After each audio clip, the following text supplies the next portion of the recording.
वकील लंबे समय से एडवोकेट प्रोटेक्शन एक्ट की मांग कर रहे हैं, लेकिन इनकी मांग अभी तक पूरी नहीं हो पाई है। इसको लेकर कई बार आंदोलन कर चुके हैं। आज फिर आप देख सकते हैं कि विरोध प्रदर्शन कर रहे हैं, लाल फीती लगाकर कार्य कर रहे हैं और साफ तौर पर कहना है कि इनका विरोध प्रदर्शन जब तक चलता रहेगा तब तक प्रोटेक्शन एक्ट जारी नहीं हो जाता।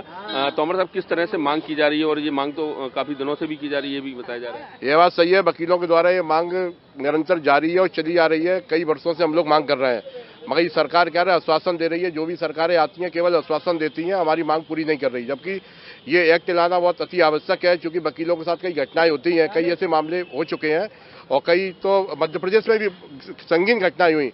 मगर मेरा मानना यह है कि इस बार वकील आर पार की लड़ाई लड़ेगा, इस एक्ट को लागू करवाने के लिए सरकार को मजबूर करेगा, सरकार इस एक्ट को जल्दी लागू करे। आज किस तरह से विरोध प्रदर्शन कर रहे हैं, क्योंकि लाल फीती आप लगाए हुए हैं? आज केवल जो है ये लाल फीती से ये केवल प्रतिवाद दिवस बना रहे हैं।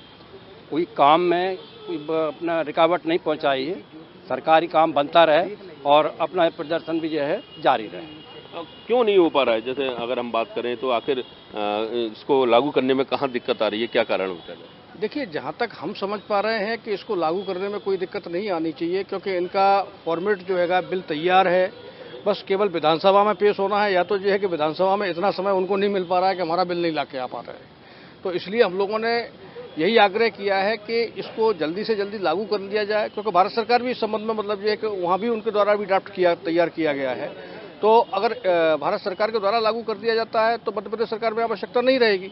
परंतु हम अपने मध्य प्रदेश के लिए ये चाहते हैं कि वकीलों की सुरक्षा हो, प्रोफेशनल रूप से जिस तरह से उनके ऊपर हमले हो रहे हैं, झूठे मुकदमे उनके खिलाफ दर्ज किए जा रहे हैं, ऐसी स्थिति में हम लोगों को सुरक्षा की आवश्यकता है। अन्यथा हम लोग जब भयमुक्त होकर काम नहीं कर पाएंगे तो फिर क्या मतलब रहेगा। तो इसलिए हम लोगों ने चेतावनी दी है कि, और अभी जो ज्ञापन दिया है उसमें भी हमने यही कहा है कि हम प्रजातांत्रिक रूप से जो चाहते हैं, लोकतांत्रिक रूप से हमारी मांग को मान लिया जाए, जिससे हमको आंदोलन की राह पर न जाना पड़े। अगर मान लीजिए नहीं मानते तो आगे क्या आपका रुख रहेगा, किस तरह से रहेगा? आगे रुख ये रहेगा कि अगर ये नहीं लागू होता है तो हम लोग बड़े से बड़ा आंदोलन करेंगे, लेकिन इस बार चुप नहीं बैठेंगे, क्योंकि ये एक्ट लागू होना बहुत आवश्यक है। इतनी संगीन घटनाएं हो चुकी हैं, इतनी शर्मनाक घटनाएं हुई हैं, लेकिन अभी तक सरकार को कोई फर्क नहीं पड़ा है।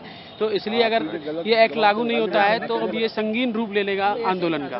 बिल्कुल, तो एडवोकेट प्रोटेक्शन एक्ट को लेकर लगातार वकील जिस तरह से आंदोलन प्रदर्शन कर रहे हैं और इनका साफ तौर पर कहना है कि अगर उनकी मांगे नहीं मानी गई तो आने वाले समय में उनका आंदोलन और उग्र हो जाएगा और हो सकता है कि आने वाले समय में वो कार्य से विरक्त होने का भी आंदोलन शुरू कर दें।